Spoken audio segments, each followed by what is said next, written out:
Hey dudes, welcome to Splat from the Past, the only 80s themed horror and sci-fi show where things can get totally radical.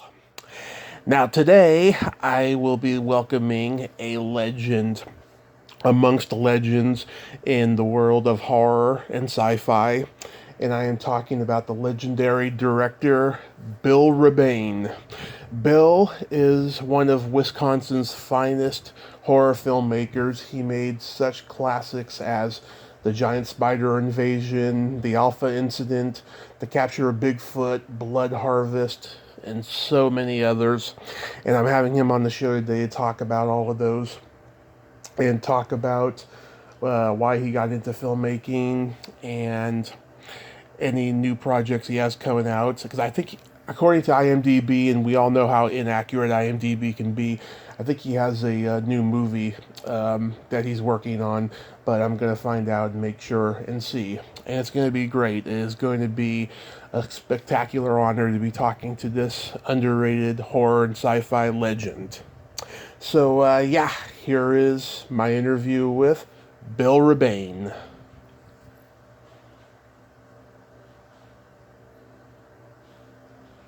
Oh, good morning. Good morning, Bill. Welcome to the show, sir. How are you this morning? Oh, I'm awake.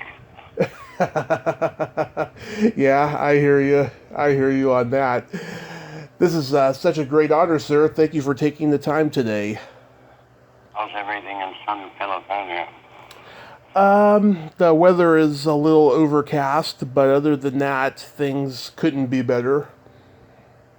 I hear it's going to be hot, or is hot. Yeah, it goes back and forth, especially on this side of California that I'm in. Whereabouts are you at? Reading. Reading. I'm not too familiar with that. Yeah, it's a little country area. Oh, well, then you're out of the hustle and bustle of L.A. anyway. Well, yeah, it's about 8 hours away from LA, a couple hours from Sacramento and San Francisco, which is where I'm originally from. Okay. That's a little north. Yeah. So, going back in time, did you gravitate toward filmmaking early on in your childhood? Actually, no, I had no clue of. Well, actually, I loved my first movie, which happened to be in Germany, post World War II. Mm-hmm. We were able and afforded to see the first movie after the war ended. I got kind of riveted to going to movies then. Do you remember what the first movie was you saw? You know what? I don't remember the title, but it was obviously a German picture, black and white, and then later came the American westerns. Mm-hmm. I remember Randolph Scott pictures. Yeah, those were great. Randolph Scott, and of course John Wayne. Of course, I mean he's the Western idol of that era. Do you have any favorite movies of all time? Yeah, I would say probably the fact that I liked the most was Splendor in the Grass. Oh, that's a great movie. Natalie Wood, Warren Beatty, and Elia Kazan directed. Yeah. Yeah, Kazan was became my favorite director. Oh God, there was just so many great movies that man made. You know, A Face in the Crowd, Viva Zapata, A Streetcar Named Desire. But sadly, he gets thrown into the dirt because of that whole anti-American thing that he did. Yeah, well, I was always heavy into musicals. Donald O'Connor. Mm-hmm. So you had an eclectic taste for movies. Well, I came to the States in 1952. I was 15 years old. I'd didn't speak English too good, so I made a habit of becoming a movie buff and going to six to eight pictures a day, because they had, triple shows. Mm-hmm. And I spent most of my time in movie theaters. Yeah, because there was no home video in those days. Musicals were always the old Rock Hudson, Doris Day pictures. Mm-hmm. Those are good. Yeah. And westerns. Yeah. Did you watch the horror and sci-fi? As little as possible. That wasn't my cup of tea, actually. I was more in the mainstream of the happy ending type thing, romance, comedy, musicals, dancing. Mm-hmm. So you came to the United States in 1952. Were you born and raised in Latvia and Germany? Well, I was escaped from the communists for my first 10 years of my life. So. Wow. Did you see a lot of horrid stuff going on?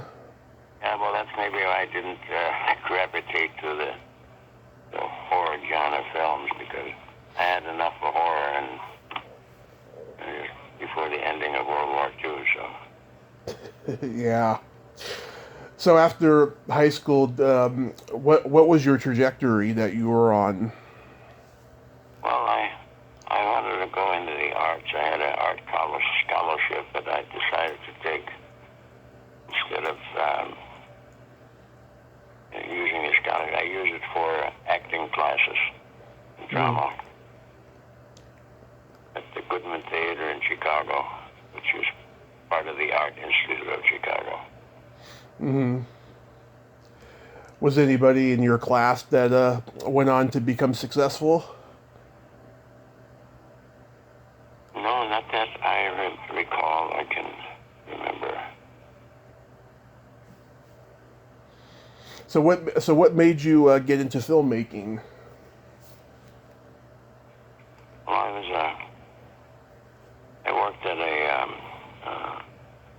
I had a lot of jobs when I was a kid. And I landed a job with WGN Television in Chicago, which was a flagship television station.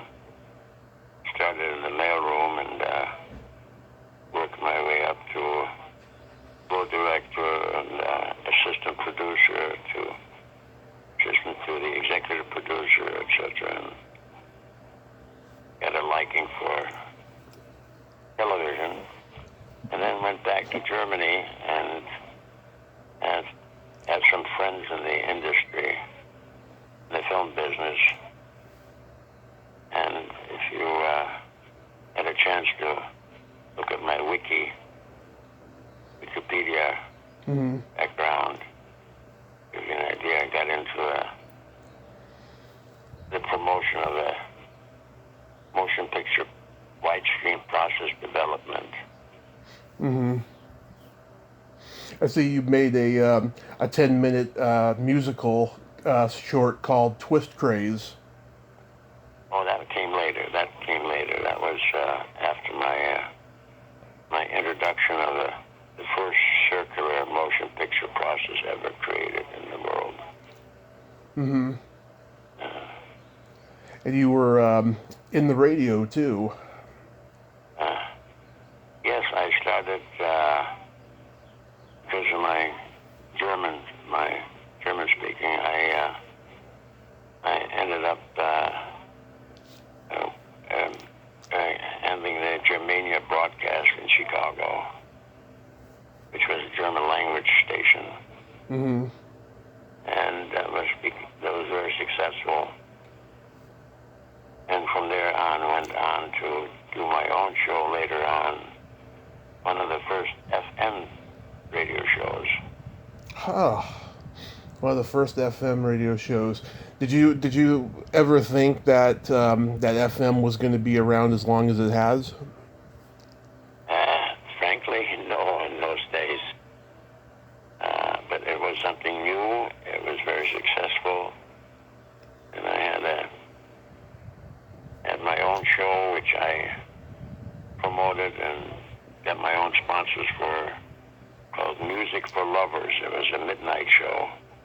Mm-hmm. Very romantic music, Mantovani, romantic music, a lot of... Matter of fact, I think I tried a French accent for announcing the numbers. Mm-hmm. So you were in Chicago. How did you end up in Wisconsin? Well, I was traveling back and forth quite a bit between Chicago and Hamburg, Germany. Mm-hmm. And in the meantime, I got married, had my first child, and it became pretty hectic. I had made 2 short subjects in Chicago, and the first feature film in Chicago since Charlie Chaplin's studio closed in the 30s. Wow. And at the time, I was away from the family a lot, traveling, shooting, and I became an apprentice in filmmaking in Germany. Mm-hmm. So it was on the cutting edge, you would say. Yeah, and I was more interested at that time in the business of movies rather than the production end of it. Mm-hmm. The production end came pretty much on the side, and I started liking it more and more, but I hadn't planned it that way. I was more interested in how the movie business worked, or the business end of it worked, because that's where you make the money. Right. So you just fell into making movies. Well, yeah, I got a bug up my butt with Terror at Half Day, the feature that I made in Chicago. Mm-hmm. So I'm going to mention movies you made. Tell me any anecdotes or stories you remember about making them. Monster A Go-Go. Monster Go-Go, that's Terror at Half Day. Mm-hmm. That's that didn't turn out what it was supposed to turn out to be. I started it with a low budget. I think it was a $200,000 budget, but we started it when I had about $75,000 raised. And then Chicago was a heavy union town in the 60s. Mm-hmm.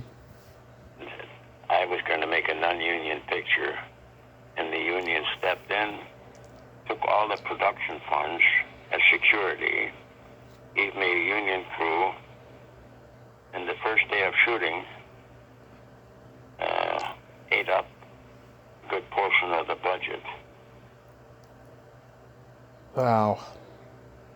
And it's a long story. I mean, we were working on location in a small town called, a suburb called Wheeling, Illinois. It was spring, and the dolly camera in those days weighed 200 pounds. Mm-hmm. Go on a dolly which weighed 3,000 pounds, which had to be transported out to the boonies on a semi-truck. But by the time the union crew got the equipment to location Mm-hmm. and set it up, the shooting day was gone, pretty much. Wow. They cleaned me out right away. So the little we got shot, I had to go out and raise more money to continue, and it went on and on until I got sick and tired of it. But we did do some very strange and impossible things that hadn't been done before in Chicago, Mm-hmm. such as closing off Michigan and Oak Street in the middle of rush hour. But I don't know if you know about that. That's the main artery of Chicago, Michigan Avenue. Yeah, no, I didn't know that. And I had the cooperation of the Mayor Daley Defense Department, the Chicago Police Department. God bless them in those days. And so I pretty much had the run of the town while making it, but we were always short on money. So, long story short, at one point in time, after about 80% of it or 90% of it was finished, you're familiar with Herschel Lewis? Yes. Herschel needed another picture for a drive-in circuit, and he made me an offer to distribute the film and turn it over to him to finish, which I did, and I got out of it. Mm-hmm. I went back to Germany, where I had an interest in a major studio. And when I came back, I think it was 3 years later, I was already in Wisconsin.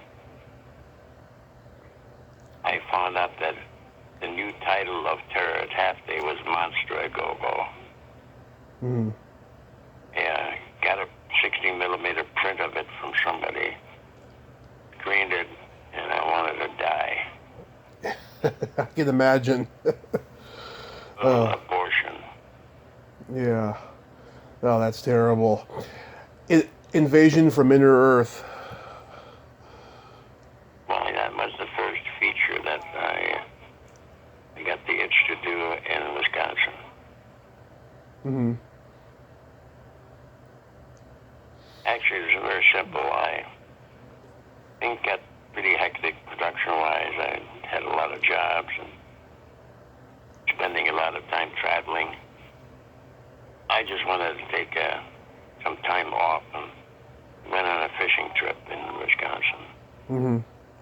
I found a piece of property that I purchased and then informed my wife that I had just bought a dilapidated old Wisconsin farm.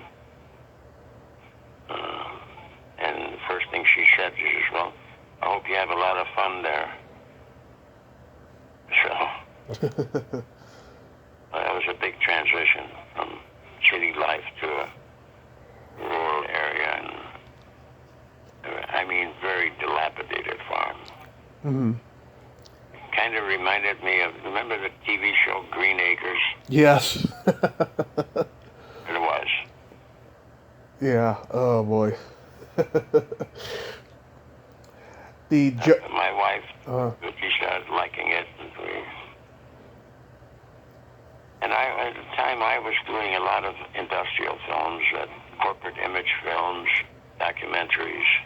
Mm-hmm. For a producer friend of mine in Chicago. So I had the means to subsidize the farm and start building it up. Until I got the itch to do a feature film. I wrote a little story that could be shot on the farm property. Winter in Wisconsin was quite beautiful. Cold but beautiful. Snow. Pretty much tailored the script and the story to the surroundings that I had available to me. Mm-hmm. The giant spider invasion. Oh God, yeah. You mean the giant spider disaster?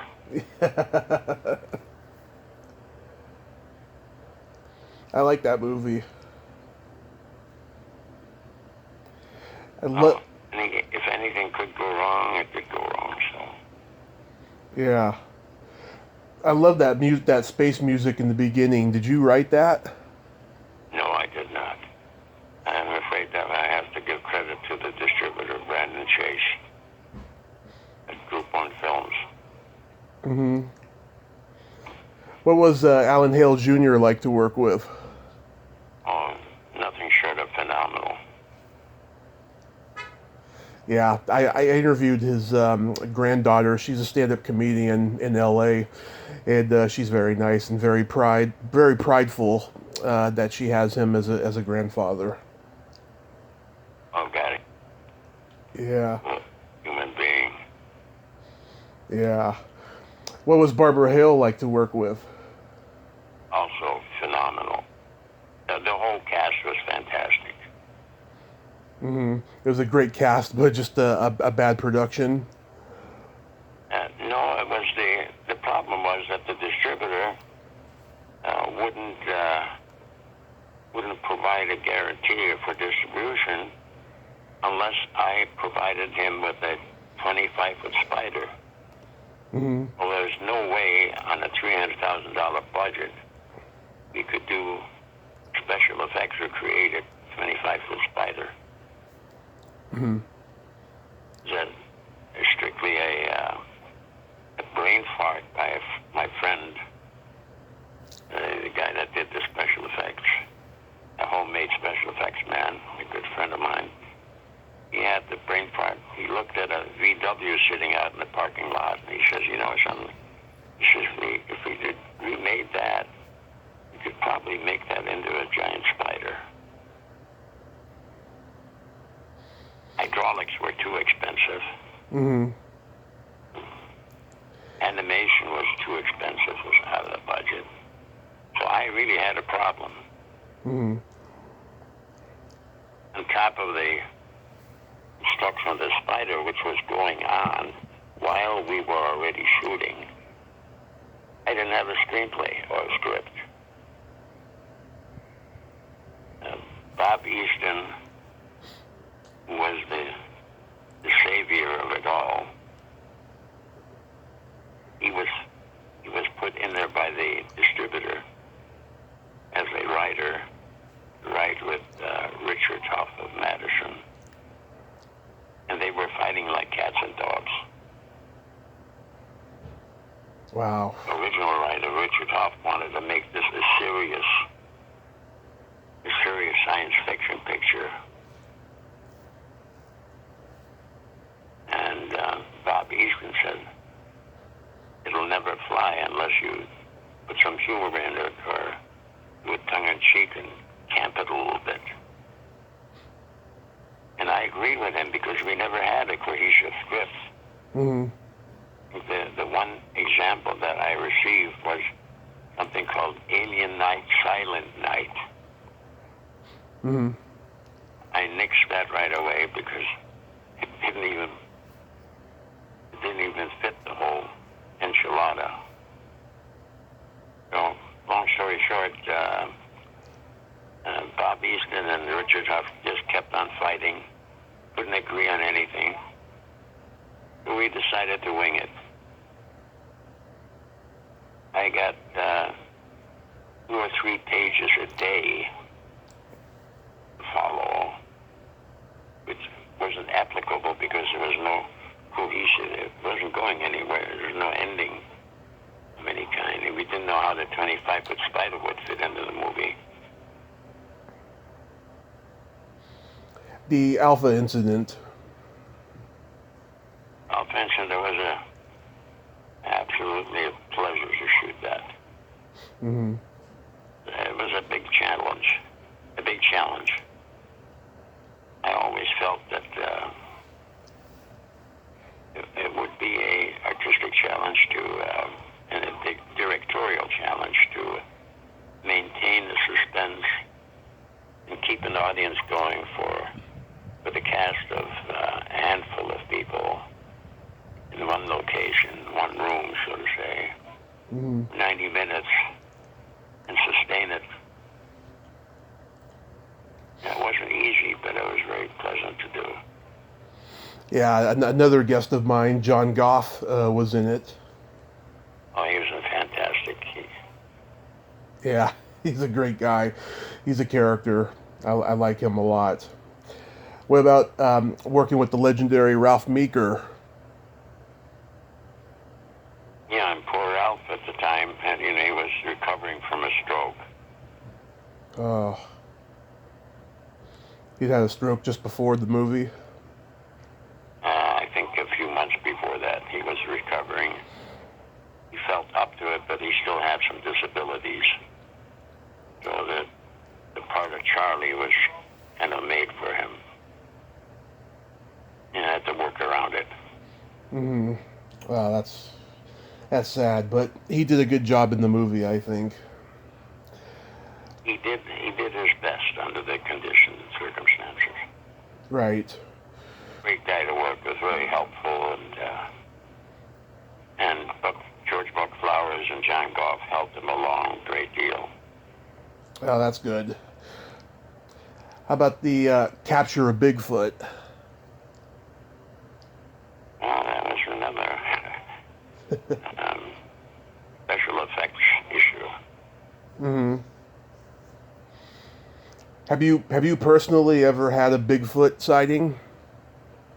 Actually, I wrote the picture because of something that I saw. Mm-hmm. Living in rural Wisconsin, taking a drive one day, it was close to a mile away, but I saw something that I had never experienced before. It was a huge figure, very slowly loping across the road, crossing the road. And it immediately gave me an idea. I wanted to learn more about Bigfoot. And it was the impetus that made me start writing a script on it. Yeah, the whole Bigfoot phenomenon, it's something that just won't go away, like a UFO sighting or an Elvis Presley sighting, you know? It's a long-standing tradition, it seems like. And I always try to zero in on something that was reasonably timely, and either in the news or something that was happening and capitalize on that.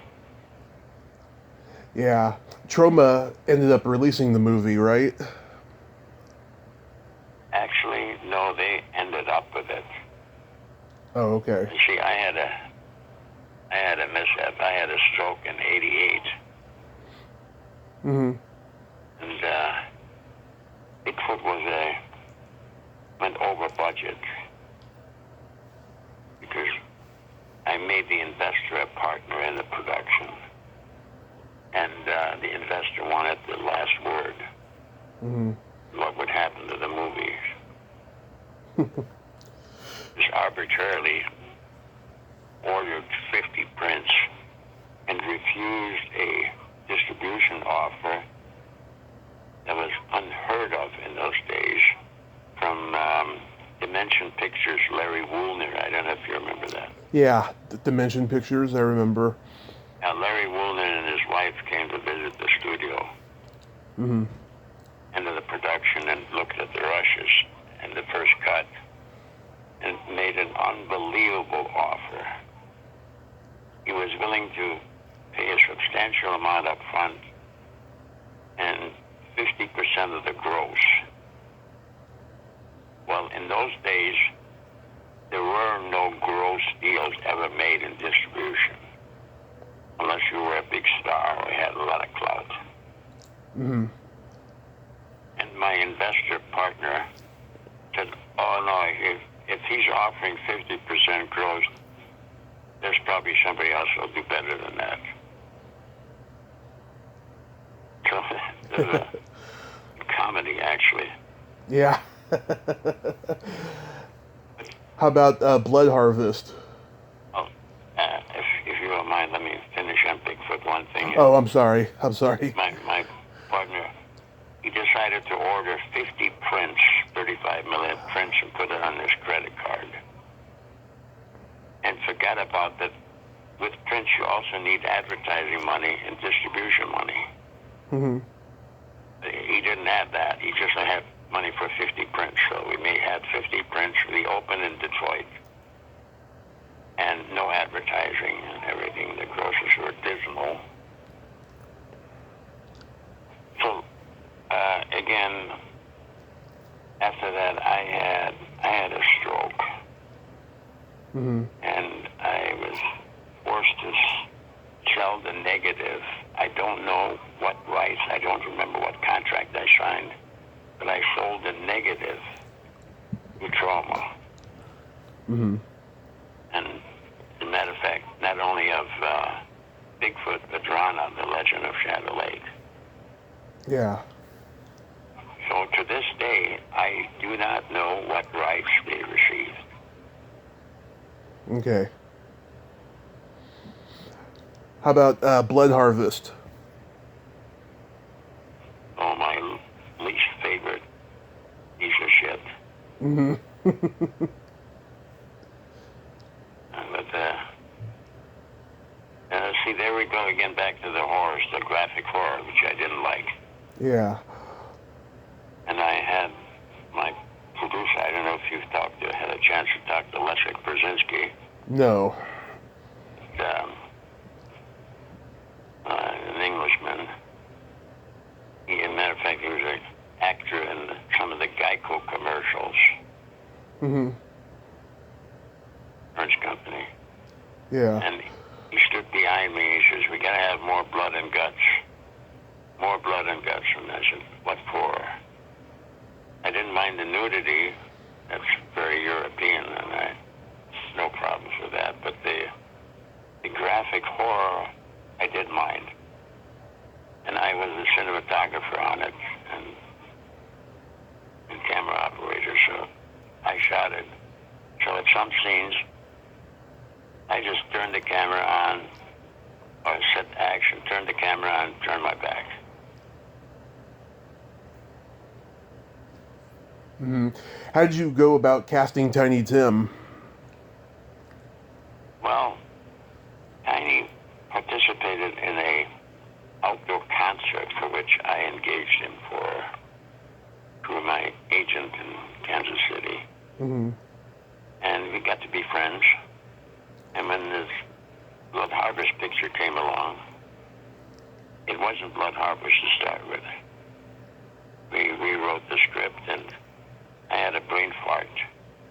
And we needed something more than just an ordinary night picture or horror picture. We needed a name in it,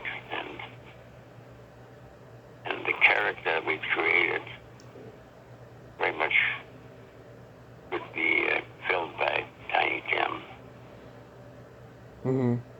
Well, it was Tiny Tim, and he was wonderful to work with, but he couldn't remember lines. And he was very nervous.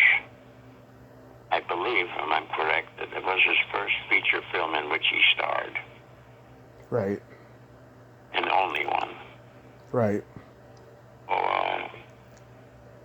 we worked well together. He did listen, but there again, I don't think I followed the script very much. Yeah, Tiny Tim seems like he was just a really odd guy, and I seriously think that if he was starting out today, he would be locked up. Because this era is not as experimental as you know the 60s was when he first came out. He definitely was an oddball character, a strange character, and everybody in rural Wisconsin initially, when they heard the name Tiny, said, "Oh my God, you gotta be kidding me." And she appeared and was around people, and, we're talking about farmers, rural people, Yeah. who were not used to characters like Tiny Tim. They loved him.